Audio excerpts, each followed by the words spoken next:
اس کا آپ کو فائدہ ہوگا۔ مختصر یہ کہ اب حضرت ابراہیم علیہ السلام کے وہ صاحبزادے اور ان کی زوجہ وہاں رہنے لگی۔ پھر جب تک حکم ہوا، حضرت ابراہیم علیہ السلام آتے تھے جاتے تھے، پھر ایک وقت یہ خواب میں آپ کو حکم ہوا بیٹے کو ذبح کر دو۔ تو حضرت ابراہیم علیہ السلام اسماعیل علیہ السلام کو ذبح کرنے کے لیے لیے گئے۔ سب واقعات آپ لوگوں کو معلوم ہے، دہراؤں گا نہیں۔ اور وہاں دمبے سے اللہ تعالیٰ نے بدل دیا اور ان کی قربانی کو اللہ نے قبول فرمایا، اور ان کو جو ہے اللہ تبارک و تعالیٰ بڑی خوشخبریاں دیے۔ یہ سارا جو کچھ معاملہ تھا یہ ایک منصوبہ تھا قدرت کی طرف سے، حضرت اسماعیل علیہ السلام کو وہاں بسانا اس واسطے کہ انہی کی اولاد میں ہمارے آقا علیہ الصلوۃ والسلام تشریف لانے والے تھے۔ اب حضور فرمائے ہیں کہ میں جو ہے حضرت ابراہیم کی دعا ہوں، اور حضرت جو ہے عیسیٰ جو خوشخبری دیے تھے وہ رسول ہوں، جس کا قرآن میں ذکر بھی آیا۔ حضرت ابراہیم علیہ السلام جب کعبۃ اللہ شریف کی اپنے صاحبزادے کے ساتھ تعمیر فرما رہے تھے تو اس وقت جو ہے دعائیں کر رہے تھے۔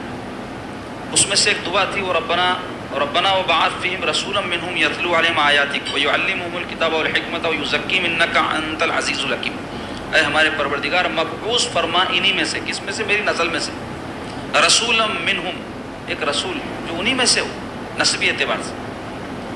کیا شان ہو ان کی؟ یتلو علیہم آیاتک، وہ آپ کی آیتیں ان کو پڑھ کے سنائیں، ویعلمہم الکتاب، اور کتاب کا علم ان کو دے، والحکمہ، اور ان کو حکمت سکھائے، ویزکیہم، اور ان کو ستھرا پاکیزہ بنا دے شرک کی گندگی سے، بد اخلاقیوں کی گندگی سے، ہر طرح کی گندگیوں سے۔ ایسا رسول ہماری نسل میں تو بھیج دے۔ تو سرکار جو فرمائے کہ میں اپنے دادا ابراہیم کی دعا ہوں، تو یہی دعا مراد ہے اس سے۔ تو ہوا ہے کہ اسماعیل علیہ السلام وہاں رہنے لگے، آپ کی نسل پاک میں اللہ نے اتنی برکت دی کہ وہ سارے علاقے میں پھیل گئی، اور حضور پاک علیہ الصلوۃ والسلام کا نور پاک حضرت ابراہیم علیہ السلام سے اسماعیل علیہ السلام میں منتقل ہوا، ان سے پھر مختلف جو ہے ہستیوں میں منتقل ہوتا رہا۔ اور حضور پاک علیہ الصلوۃ والسلام کے جو اجداد ہیں، پیارے آقا علیہ الصلوۃ والسلام جب اپنا شجرہ بیان فرماتے تو 22 واسطوں میں حضرت عدنان نام کے ایک بزرگ ہیں ان تک بیان کرتے تھے۔ وہ عدنان کون تھے؟ اسماعیل علیہ السلام کی اولاد ہیں۔ عدنان کے بعد جو سرکار کے داداؤں میں مشہور ہوئے ہیں وہ خصی نام کے ایک شخص تھے، خصی ابن کلاب ان کا نام۔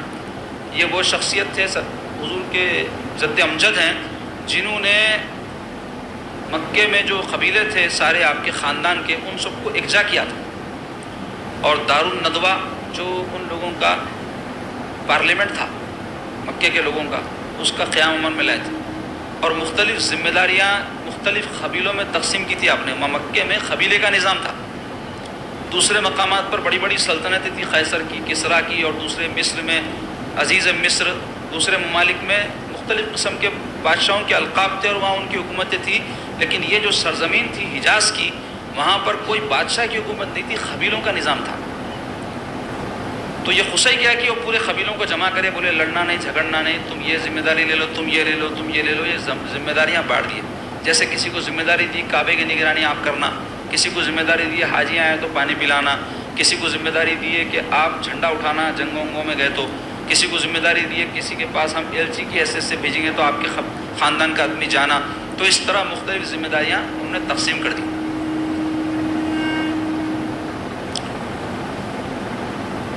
تو یہ بہت بڑا کارنامہ تھا ان کا، جس کی وجہ سے ان کو عرب کے جو قبیلے تھے سارے مانتے تھے۔ سرکار پاک صلی اللہ علیہ وسلم کے یہ دادا ہیں خصی ابن کلاب۔ پھر انہیں کی اولاد میں ہوئے قریش۔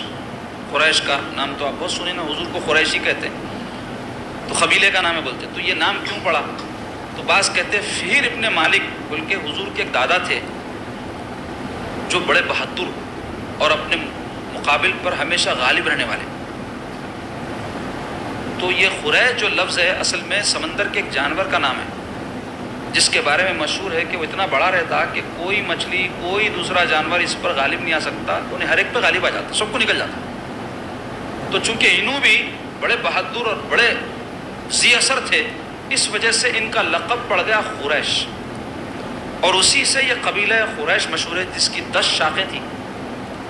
بنو ہاشم ہمارے سرکار کا خاندان قبیلہ قریش سے، بنو اسد، بنو مخزوم، بنو زہرا، بنو تمیم، اور بھی۔ تو ایسے 10 شاخیں تھیں قبیلہ قریش کی۔ تو وہ شاخیں کس سے بنی؟ فہر ابن مالک جو قریش کہلاتے تھے ان کا خاندان ہی، اس کی یہ شاخیں۔ اسی طرح سرکار پاک صلی اللہ علیہ وسلم کے پردادا کا نام تھا ہاشم، ان کا اصل نام تھا عمر۔ ہاشم کے معنی کیا ہوتے ہیں؟ چورا چورا کرنے والا۔ تو یہ ان کا لقب تھا۔ یہ کیسے پڑ گیا؟ تو مشہور ہے کہ ایک مرتبہ عرب میں سخت قحط پڑا، تو حج کے موقع پر حاجیاں آئے تو کھانے کے واسطے بہت مشکل ہو رہی تھی ان کو۔ تو ہاشم اس وقت تجارت کے لیے ملک شام گئے ہوئے تھے سرکار کے پردادا، تو ان کو اطلاع ملی کہ ایسا ایسا قحط سالی ہو گئی اور حاجیوں کو مشکل ہو رہی، تو آپ وہاں شام سے روٹیوں کی ڈھگار اٹھا کے لے کے آئے اپنے اونٹوں پر ڈال لے کے۔ بہت سے اونٹ گئے تھے آپ کے، بہت بڑی تجارت، تو بہت روٹیاں لے کے آئے، سوکھے روٹیاں آئے۔ تو اب سوکھے روٹیاں کیسے کھلائیں گے لوگوں کو؟ تو آپ کیا کرے، بڑے سخی تھے، اپنے اونٹوں کو ذبح کر کے اس کا شوربہ بنا کے اس میں روٹیاں ڈالتے ہی روٹی نرم ہو گئی، تو وہ سب کھلاتے تھے لوگوں کو۔ تو اس واسطے آپ کا لقب کیا مشہور ہو گیا؟ چورا، روٹیوں کو چورا کرنے والا۔ تو یہ لقب سے آپ فیمس ہو گئے۔ حضور پاک علیہ الصلوۃ والسلام کے دادا کا نام کیا ہے؟ حضرت عبد المطلب۔ ان کا اصل نام تھا شیبہ۔ شیبہ اصل میں کہتے بوڑھے کو۔ تو ان کو کیوں شیبہ کہا جاتا تھا؟ ان کے سر کے اندر تھوڑے سفید سفید بال تھے۔ حضرت ہاشم جو ہے مدینہ شریف میں قبیلہ بنی نجار کی ایک خاتون سلمہ، ان سے عقد کیے تھے، تو ان سے ہی حضرت عبد المطلب پیدا ہوئے۔ تو ہاشم جو ہے سفر پہ گئے اور کم عمری میں ان کا انتقال ہو گیا، تو عبد المطلب سرکار کے دادا مدینے میں پلے بڑھے، اور ہاشم کے ایک بھائی تھے جن کا نام تھا مطلب۔ تو بھائی کی اولاد کی نگرانی اور پرورش کے لیے مدینہ شریف پہنچے، اور جب مدینے میں گئے تو بچے کھیل رہے تھے، تو آپ بہت سارے بچوں میں دیکھ کے پہچان لیے یہ میرا بھتیجا ہے، کیونکہ ایسے ناک نقشے والے کوئی بچے نہیں تھے، کیونکہ سرکار کے دادا ہیں نا جی، کہاں ان کے حسن کی بات لائیں گے کوئی۔ تو سب بچوں میں پہچانے گئے، آپ جا کے ان کو گود میں اٹھا لیے اور اپنے اونٹ پہ بٹھا لیے، اور پھر مکہ مکرمہ کو جب مدینے سے لے کے آئے تو لوگ جو ہے پوچھے کون ہے، تو بولے یہ عبد المطلب ہے، میرا غلام ہے، یہ میرا بچہ ہے یہ۔ تو انہوں پرورش کرے، اس واسطے ان کا نام حضرت عبد المطلب کا، مطلب کے نام پہ عبد المطلب پڑ گیا، ورنہ اصل نام کیا تھا ان کا؟ شیبہ۔ حضرت عبد المطلب بڑے نیک موحد تھے، اس زمانے میں شرک عام، سب لوگ بت پرستی میں مبتلا تھے۔ مکہ مکرمہ میں 360 بت لا کے رکھ دیے تھے، اور اس کا آغاز کرنے والا عمر بن لحی نام کا ایک شخص تھا، جو مکے میں سردار تھا پہلے، سرکار پاک صلی اللہ علیہ وسلم کے زمانے 10 سے بہت پہلے۔ تو انہیں ملک شام کو جایا کرتا تھا، کیونکہ عرب کے لوگ سفر کے واسطے گرمی کے موسم میں شام کی طرف جاتے تھے جو ٹھنڈے علاقے، اور سردی کے موسم میں یمن کی طرف جاتے تھے جو گرم علاقے۔ تو دو تجارتیں ان کی ہوتی تھی سال میں۔ اسی کا ذکر قرآن میں سورہ قریش میں جا کر اس کا ترجمہ تفسیر پڑھو، آپ کو تفصیل معلوم ہو جاتی۔ میں واقعات دہراؤں گا تو وقت زیادہ ہو جائیں گا، تو مختصر یہ کہ لوگوں کے سفر کا سلسلہ تھا، تو ملک شام وہاں گیا انہیں، تو وہاں واقعات میں آیا ہندوستان سے بھی لوگ آتے تھے، کیونکہ مارکیٹ تھی بہت بڑی شام۔ تو وہاں کے ہندوستان کے بت پرست کیا کرے، بتوں کے ماڈل لا کے رکھے وہاں۔ تو انہیں دیکھا تو اس کو بہت اچھا دکھا، جہالت تھی نا، جاہل لوگوں کو ایسی چیزیں پسند آتے۔ اس واسطے آپ دیکھو آج کے دور میں بھی جاہلہ بت کو نہیں بھی لیے تو کئی ایسے چیزوں میں اور کھیلوں میں مبتلا رہتے جو اچھے نہیں رہتے، جاہل لوگ اسی میں مبتلا رہتے، کبوتر بازیوں میں، مرغی بازیوں میں، اور کیا کیا کام کرتے رہتے۔ تو مختصر یہ کہ اس کو بت پسند آ گیا، تو انہیں لا کے ایک کعبے میں رکھ دیا۔ لوگ آپ پوچھے یہ کیا ہے، تو بولے یہ بھی خدا کا نمونہ ہے بولے، اور ہندوستان کے لوگ پوچھتے اس کو۔ تو اب اس طریقے سے وہاں شرک کا آغاز ہوا، کعبۃ اللہ میں لا کے رکھ دیا جی، بت اللہ کا گھر جس میں اللہ کی عبادت ہوتی تھی خالص۔ حضرت ابراہیم علیہ السلام اپنے صاحبزادے کے ساتھ اس کی تعمیر کر کے اللہ کی عبادت کے لیے اس کو مرکز بنائے تھے، وہاں یہ سلسلہ شروع ہو گیا۔ اب ہر خاندان قبیلے والا جاہلہ تھے نا، ہمارا بھی ایک بت ہونا کیا خالی تمہارا رکھتے، اپنے اپنے مرضی کا سب بت رکھتے 360 کر دیے اس کو، اور کعبۃ اللہ کا طواف بھی کرتے تھے، اور کسی کو کھانے کا خدا بول کے پوچھتے تھے، کسی کو پانی کا خدا بول کے پوچھتے تھے، کسی کو بچوں کا دینے والا خدا بول کے پوچھتے تھے۔ ایسے 360 بتاں تھے، اس کے نام بھی رکھ لیے تھے اپنے اپنے طور پر۔ تو مختصر یہ کہ حضرت جو ہے عبد المطلب ویسے ماحول میں بھی یہ چیزوں میں کبھی بھی نہیں گئے، شرک نہیں کرے، کیونکہ نور مصطفیٰ اللہ صاحب الصلوۃ والسلام ان کی پیشانی میں تھا، اور حضور پاک صلی اللہ علیہ وسلم کے جتنے اجداد ہوئے ان کے بارے میں آیا ہے کہ وہ کبھی شرک میں مبتلا نہیں۔ وہ کیسے ہوتے؟ اللہ کے حبیب صلی اللہ علیہ وسلم کا نور ان میں تھا، اور اللہ تعالیٰ سب سے اعلیٰ نسب میرے سرکار کا نسب رکھا ہے۔ سرکار فرمائے اللہ تعالیٰ نے انسانوں کو جب پیدا کیا تو ان کی دو تقسیم کی، ایک عربی ایک عجمی، تو اللہ نے اس میں بہترین تقسیم میں مجھے رکھا، یعنی عرب میں، اور پھر عربوں میں اللہ تبارک و تعالیٰ نے قریش کو چنا، بہترین قبیلہ اور خاندان ہے، تو اللہ نے مجھے اس میں رکھا۔ پھر اللہ تبارک و تعالیٰ نے قریش میں خاندان بنو ہاشم کو چنا اور مجھ کو خاندان بنو ہاشم میں پیدا فرمایا.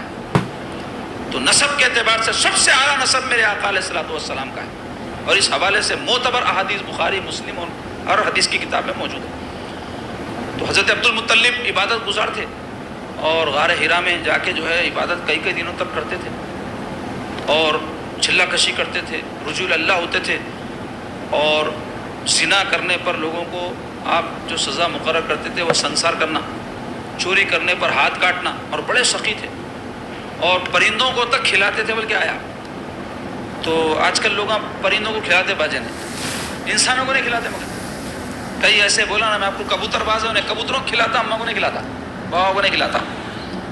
تو پہلے انسان کا حق ہے، پھر اس میں بھی اگر کوئی رشتہ دار ہیں اور وہ بھی پھر ہمارا جن پر ہمارا فرض ہے کہ ان کو کھلائیں تو ان کو تو ضروری ہے کھلانا. تو ان کو نہیں کھلاتا، انہیں کبوتروں کو کھلاتا، دوستوں کو لے آ کے ہوٹلوں میں کھلاتا، تفریحوں کو لے جاتا. اماں پریشان بیچاری، دوا نہیں ہے رے بابا، کھانے کو نہیں ہے رے بابا، ایسا ہے رے بابا، خیال نہیں، دوست نہ پسند اس کو. تو ایسی بھی سوچ رہتی بعض لوگوں کی. تو مختصر یہ کہ آپ انسانوں کو تو کھلاتے ہی کھلاتے، کیونکہ وہ عرب کا علاقہ ایسا تھا پانی نہیں ملتا، کھانا نہیں ملتا، پرندوں کو بھی نہیں ملتا، جانوروں کو بھی، ان کو بھی کھلاتے تھے، اتنے سخی تھے آپ. تو آپ حضرت عبد المطلب کے جو ہے 10 بیٹے تھے، جس میں ایک سرکار پاک صلی اللہ علیہ وسلم کے صاحبزادے حضرت عبداللہ، سرکار پاک صلی اللہ علیہ وسلم کے والد بزرگ حضرت عبداللہ، سب سے حسین، سب سے جمیل، سب سے خوبصورت. حضرت عبد المطلب سے وہ نور جو ہے حضرت عبداللہ میں منتقل ہوا. حضرت عبداللہ اتنے حسین تھے کہ اس زمانے کی جو عورتیں تھیں آپ سے شادی کرنے کی آرزو مند رہتی تھی، بلکہ جب آپ گھر سے نکلتے تو ان کے حسن کو دیکھنے کے لیے ٹھہر جاتے تھے آ کے دروازوں میں عورتیں. لیکن آپ ایسے پاک باس، ایسے ستھرے، نظر نیچے سے اوپر نہیں اٹھاتے. حضرت عبد المطلب کو ان کی شادی کا خیال ہوا، اچھے رشتے کی تلاش میں تھے کہ اس اثنا میں حضرت بی بی آمنہ جو آگے چل کے سرکار کی والدہ معظمہ بنی، ان کے والد بزرگوار حضرت عبد المطلب کے پاس حضرت عبداللہ کے لیے اپنی صاحبزادی کا پیغام بھیج دی. حضرت عبد المطلب اس کو قبول کرے کیونکہ وہ بی بی بھی قریشی خاندان کی ہیں، اور حضرت عبداللہ اور بی بی آمنہ کا عقد ہو گیا، اور وہ نور پاک حضرت عبداللہ سے بی بی آمنہ کے وطن میں منتقل ہو گیا. اس اثنا میں جب بی بی آمنہ حاملہ تھی، حضرت عبداللہ تجارت کے سلسلے میں ملک شام گئے ہوئے تھے، اور مدینہ شریف کے قریب جب واپس ہو رہے تھے طبیعت خراب ہو گئی، ایسے بیمار ہوئے کہ آپ انتقال فرما، جبکہ پیارے آقا علیہ الصلوۃ والسلام ابھی اپنی والدہ معظمہ کے پیٹ میں یتیم ہو گئے. اس بات کی خبر جب مکہ مکرمہ میں پہنچی تو ایک کوہرام بپا ہو گیا. نوجوانی میں 25 سال کی عمر تھی، وصال ہو گیا. تو بڑی ہوش ربا خبر تھی، بی بی آمنہ کے لیے بڑا صدمہ تھا، اور سرکار پاک علیہ الصلوۃ والسلام اپنے والدہ معظمہ کے وطن میں ہیں. حضور پاک علیہ الصلوۃ والسلام کا جب نور پاک بی بی آمنہ کے وطن میں منتقل ہوا تو روایات میں آیا ہے، واقعات میں آیا ہے کہ بی بی آمنہ کو ہر مہینہ ایک نبی تشریف لا کر خوشخبری دیتے تھے کہ اے آمنہ آپ کو مبارک ہو، آپ نبیوں کے سردار کی ماں بننے والی. ایک مہینہ حضرت آدم، ایک مہینہ حضرت عیسیٰ، ایک مہینہ حضرت یوسف، اس طرح بڑے بڑے جو ہے انبیاء علیہ السلام جن کا قرآن میں تذکرہ ہے، ایک ایک مہینہ آ کر آپ کو بشارتیں دیتے گئے. مختصر یہ کہ وہ نور کے ظہور کا جب وقت قریب آیا تو حضرت عبد المطلب جو ہے کعبۃ اللہ شریف میں طواف کے لیے گئے ہوئے تھے، اور بی بی آمنہ فرماتی ہیں کہ ظہور نور کا جب وقت قریب آیا تو میں نے دیکھا کہ آسمان میں ایک بادل چھا گیا، اور اس میں گھوڑوں کے ہنہنانے، پرندوں کے چہچہانے کی آوازیں آنے لگیں، اور وہ فرشتے تھے جو آسمان سے نازل ہوئے تھے. اور جو سرکار پاک صلی اللہ علیہ وسلم کی ولادت کے واقعات ہیں، معتبر تاریخ کی اور حدیث شریف کی کتابوں میں آیا ہے، جس میں سے عبد الرحمن بن عوف رضی اللہ عنہ سرکار کے صحابی ہیں، ان کی والدہ کی بھی ایک روایت ہے کہ میں نے دیکھا کہ جب سرکار کی ولادت پاک ہو رہی تھی تو اس وقت جو ہے سارا آسمان ایسا روشن ہو گیا تھا، ستارے ایسا معلوم ہو رہا تھا کہ ہمارے سروں پر آ گئے اور نیچے گر جائیں گے. اور وہ سرکار کی ولادت کی ایسی روشنی پھیلی، وہ کہتی ہے مشرق سے مغرب تک کہ ملک شام کا ایک شہر ہے بصرہ، وہاں کے محلات بڑے مشہور تھے، وہ نظر آنے لگے، ایسی روشنی پھیل گئی. سرکار پاک علیہ الصلوۃ والسلام کی ولادت پاک جب ہوئی تو اس حال میں ہوئی، حدیث شریف میں آیا ہے کہ حضور ختنہ شدہ پیدا ہوئے، ناف بریدہ یعنی ماں کے پیٹ سے بچے کے پیٹ کا جو کنیکشن ہوتا ہے، نالی ہوتی ہے، وہ کٹی ہوئی تھی، یعنی پیدا ہونے کے بعد بچہ اس کو علیحدہ کرتے، لیکن سرکار پاک صلی اللہ علیہ وسلم ناف بریدہ تھے، اور حالت سجدہ میں دونوں انگلیاں آسمان کی طرف اٹھائے ہوئے اللہ تعالیٰ کی تسبیح اور تکبیر کہتے ہوئے سرکار دنیا میں تشریف لائے۔ پھر بی بی آمنہ کہتی ہیں کہ حضور پاک علیہ الصلوۃ والسلام کو لے کر کے جو ہے فرشتے مختلف علاقوں کی سیر کروا کے لا کے پھر آپ کی والدہ معظمہ کے جو ہے گودی میں ڈال دیے۔ سرکار پاک علیہ الصلوۃ والسلام سب سے پہلے جس کا دودھ پیے وہ بی بی صہیبہ ہے، جو ابو لہب کی باندی ہے۔ ابو لہب حضور کا چچا تھا، تو یہ باندی کیا کری، حضور پاک صلی اللہ علیہ وسلم کی جیسے ولادت ہوئی جا کے خوشی سے ابو لہب کو بولی آپ کو بھتیجا ہوا، تو چونکہ حضرت عبداللہ انتقال کر گئے تھے، انہوں بھائی تھے نا ابو لہب، تو میرے کو بھتیجا ہوا، بلکہ خوشی میں انگلی کے اشارے سے وہ باندی کو آزاد کر دی۔ تو حدیث شریف میں بخاری کی حدیث حضرت عباس رضی اللہ عنہ سے روایت ہے کہ خواب میں دیکھے کوئی ابو لہب کو، بہت بڑا کافر تھا نا، بہت حضور کو اذیتیں پہنچایا، واقعات آئیں گے آگے، ستایا حضور، تو خواب میں کوئی دیکھے کہ اس پر سخت عذاب ہوتا ہے، لیکن پیر کے دن وہ کہتا ہے کہ میرے عذاب میں تخفیف ہو جاتی، اور میرے کو حکم ہوتا کہ اپنے منہ میں انگلی رکھ لوں، تو جیسے ہی میں انگلی رکھتا ہوں تو مجھے رس انگلی سے نکلتا ہے، اس کو چوستا ہوں تو تکلیف کم ہو جاتی ہے۔ تو وہ پیر کے دن عذاب کیوں اس کے اوپر سے ہٹ جاتا، بولے تو حضور کی پیر کے دن ولادت ہوئی تھی، اس کی خوشی میں باندی کو آزاد کر دیا تھا، تو جس کی وجہ سے اس پر کافر ہوتے ہوئے تخفیف کمی کر دی جاتی ہے عذاب۔ تو کافر اگر کوئی ایسا کام کرا تو اللہ تعالیٰ اپنے محبوب کے طفیل اس کے عذاب میں تخفیف کر رہے ہیں، ولادت کی خوشی میں آزاد کرا، تو مسلمانہ اگر کوئی سرکار کی ولادت کی خوشی میں کچھ خرچ کرے، کچھ خدمت کرے یا کوئی اچھے کام کرے تو اللہ اس کو قبول نہیں فرمائے گا، یقیناً قبول فرماتا ہے اللہ تعالیٰ۔ تو مختصر یہ کہ سب سے پہلے پیارے آقا علیہ الصلوۃ والسلام بی بی صہیبہ جو باندھی تھی ابو لہب کی، اس کا دودھ پی، پھر سیدہ آمنہ کا دودھ پی اپنی والدہ کا۔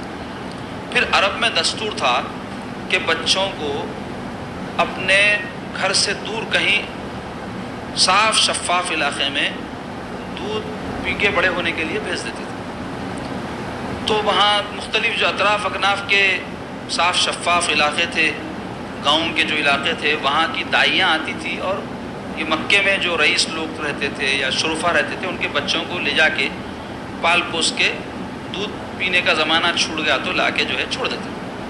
تو حضور پاک علیہ الصلوۃ والسلام کی ولادت پاک کے وقت بھی ایک گروپ ایسے ہی جو ہے دائیوں کا آیا، تو ان میں ایک بی بی حلیمہ بھی تھی، جو قبیلہ حوازن، جو بڑا جنگجو طائف کے پاس کا قبیلہ ہے، طائف جو آج ہے نا مکے میں، وہاں یہ قبیلہ بستا تھا، اس کی ایک شاخ خاندان ہے بنو سعد، اس کی یہ خاتون تھی۔ تو یہ بی بی جو ہے اپنے شوہر کے ساتھ اپنی مریل قسم کی اونٹنی اور کمزور قسم کے خچر کے اوپر بیٹھ کے نکلی قافلے کے ساتھ، لیکن یہ اتنے کمزور تھے کیونکہ وہ علاقے میں اس وقت قحط پڑا تھا، تو یہ جو جانور وغیرہ ہے یہ جنگلوں میں چرائے جاتے ہیں نا، آج بھی آپ دیکھیں گے دھنگرا ونگرا بہت سے بکریاں لے کے جنگلوں میں پھرتے رہتے، تو خرچہ کچھ بھی نہیں ہوتا، فری میں جو ہے ان کی پرورش ہو جاتی، تو ایسا طریقہ ہے قدیم زمانے سے۔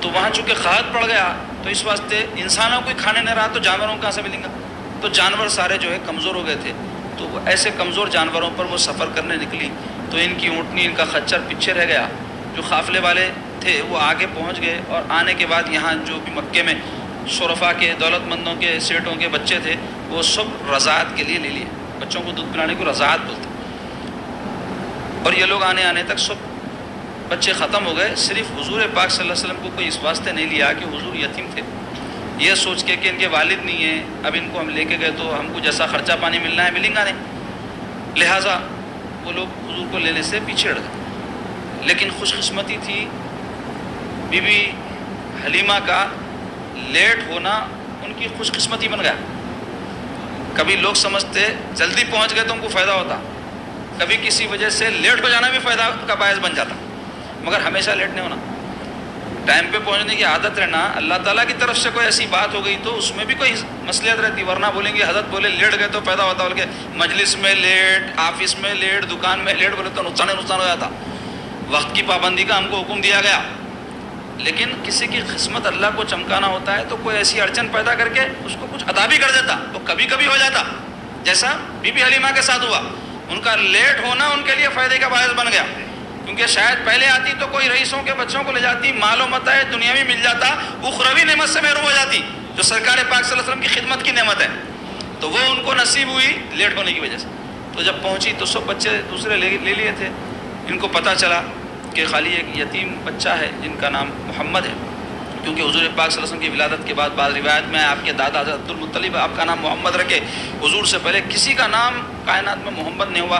یہ بھی سرکار کی شان ہے کہ اللہ تعالیٰ ایسی بات دل میں ڈالے کہ نام محمد رکھا جائے، محمد کے معنی سرایا گیا، جس کی تعریف کی جائے ہمیشہ۔ تو اللہ تعالیٰ اپنے محبوب کا نام ہی ایسا رکھا